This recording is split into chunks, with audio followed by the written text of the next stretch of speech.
manager Don Waddell was apparently out on a rodeo and couldn't be reached for comments when this offer was made. Made a hostile offer to the Montreal Canadiens to Jesperi Kotkaniemi on a 1-year deal worth $6,015,000 with, by the way, a $20 signing bonus. Now people were like, what? Well, 15 being Kotkaniemi's number, 20 being Sebastian Aho's number. So obviously, people have to think, this has to be revenge for the Aho offer sheet that Marc Bergevin made. But at the same time, Jesperi Kotkaniemi is a great kid. He has a tremendous upside. I don't care what anybody thinks. I like the kid. I think he can be a legitimate second-line center on any NHL team, provided he has the right wingers with him. Because the thing with Kotkaniemi is that he's a great playmaker. He has incredible vision of the ice. Defensively, not too bad. He can handle his own. Physically, he's terrible. His skates aren't strong enough. His ankles just aren't strong enough. He falls all over the place. Put him on a line with, I don't know, maybe Mike Hoffman and Josh Anderson. You might see something interesting. But now here comes the question. Joshua Rosa, Sebastian Aho. And you know what? We brought back Rocco Rosa for this segment as well. So we're going to ask him the question at the same time. Welcome back, sir. Will the Habs match the offer? If not, who is going to replace him? Jake Evans? Cedric Paquette? Mathieu Perreault? Ryan Poehling? I think Sebastian Sweat in the corner. So I think I'm going to start with you, actually. I was supposed to start with Josh, but Sebastian is going crazy. So Josh, I'm sorry about this. Seb, what do you think? What in your mind, what's going to happen? Is KK staying or is he leaving? Because, okay, let's be honest here. The worst kept secret in the NHL right now is that Marc Bergevin is working the phones and calling every single team, being like, listen, next draft, I'm going to have 2 first-round picks and 3 third-round picks on top of my second-round pick. That's, if they decide to let KK walk. So obviously, you can get pretty much a really quality center, but you have to work with cap constraints and everything. So before we get into those details, I'm going to stop babbling because, I'm going to be taking up the next 20 minutes just doing this introduction. Sebastian, what's going to happen, man? It's tough. My opinion has gone from one thing to another and jumped to another yet again. So Kotkaniemi has great upside. And he was meant to be the Habs second line center this season, right? Going into this, everyone knew it was his job to lose. He was going to actually finally have consistent wingers that were high skill. And I was really excited to see that. And if the Habs do end up matching the offer sheet, he is going to have the best and most consistent wingers possible because the coaching staff will need to give it to him with his salary, right? Mm-hmm. And another option would be to not match and just keep the picks and keep them for next draft when the draft is held in Montreal. Considering I love prospects, that's also an exciting thing. I don't know if I trust the Habs to draft well with those picks, considering how this draft went. But it's an exciting thing to have, right? Especially it's a potential lottery pick. Carolina having lost Dougie Hamilton is not a shoo-in for the playoffs. The entire East is roll the dice and knock off Ottawa and Detroit and I don't know, Columbus, and anyone else can make the playoffs basically. But yeah, and you can also trade them, right? So my preference would have been to make a trade for Tomas Hertl from the San Jose Sharks. He is tremendous defensively. He's a beast in the faceoff dot. He scores a lot of goals, and he is a great playmaker. He's an all-around, high-end first-line centerman, which is what Montreal needs, right? Having him and Suzuki would have been perfect. But he did come out recently in an article with The Athletic saying he's just going to start the season with San Jose and see where things go. And he only has a no-trade clause where you can only pick 3 teams in the entire league where he wants to get traded to. And let's just say Montreal's not necessarily there. But in my opinion, I think the Habs are going to not match the offer sheet and that they're going to trade the picks for Christian Dvorak, which is not my preferred outcome, but should be interesting. Yeah, I mean, let's be honest here. The names that we've heard the most often as trade bait has been, yeah, Christian Dvorak, which I think would just be a lateral move, you know, maybe even a downgrade to Kotkaniemi. I would be excited to see Thomas Hurdle if and only if he signs an extension right away, but it has to be a logical. Of course. But yeah, and it has to be a logical extension because we don't like. Yes, I understand that Shea Weber is going to be on the long-term injury reserve, and that's 7 million more in the bank. But you gotta realize at the same time that even though Paul Byron is out until December, he's gonna come back at some point. That's another 3.5 million that we have to hold accountable. The other guy is Jack Eichel. Whatever. Let's move on to something else. I want to talk to Josh. Josh, you're Marc Bergevin.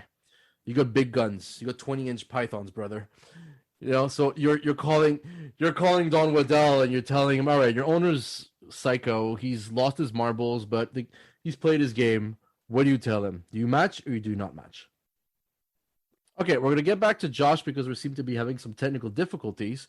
So of course we're gonna set it to his dad because fathers are always more reliable than their kids apparently.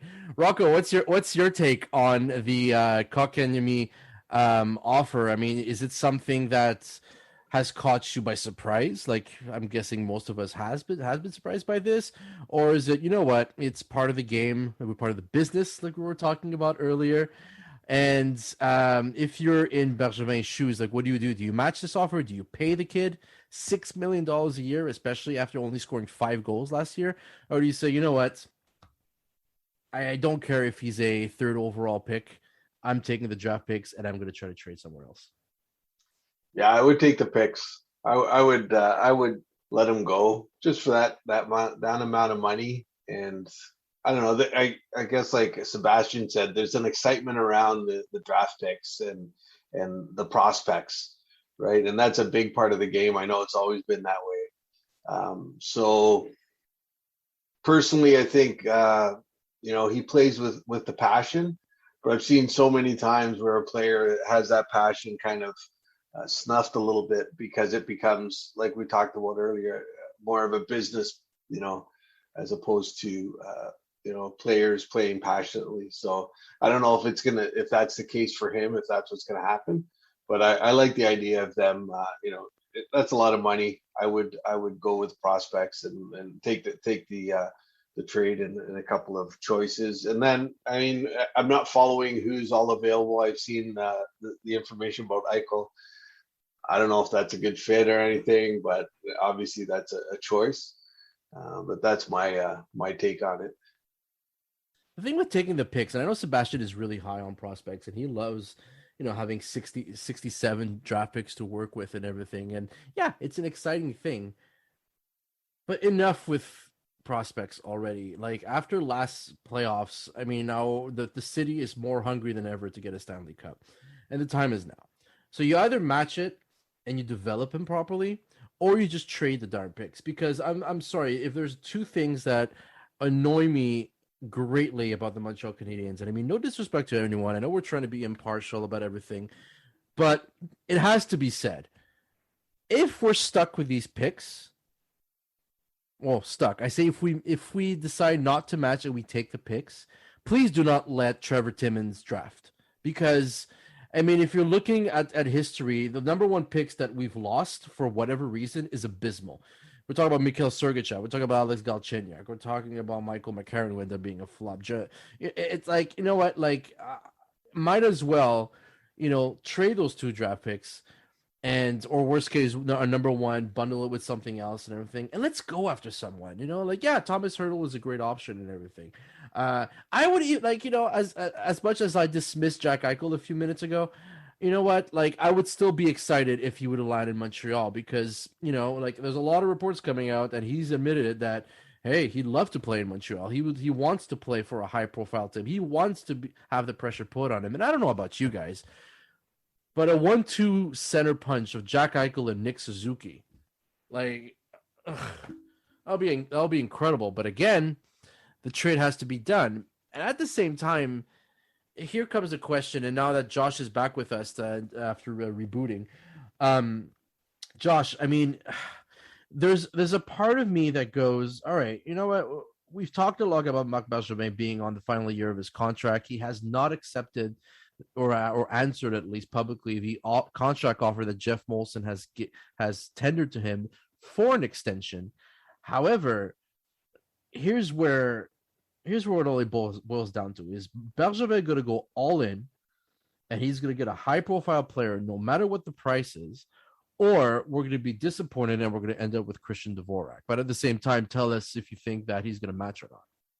I'm not sure about the matching for Marc Bergevin. It kind of felt for a little bit now that Kotkaniemi has been kind of the child of Trevor Timmins and Marc Bergevin. They took a bit of a risk on him. It was a bit off the board for a pick, and especially with the way that Brady Tkachuk, the 4th overall pick right after him, has been blossoming in Ottawa. There's been some blowback.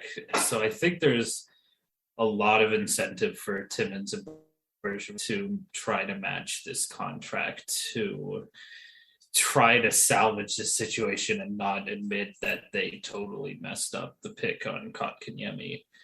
Yeah, but he's 21, Josh. I mean, why are you going to give up on a 21-year-old who has 3 years experience, who, by the way, I'm sorry to say, has been rushed to the NHL? He should have started in Laval. Yeah, I totally agree. I'm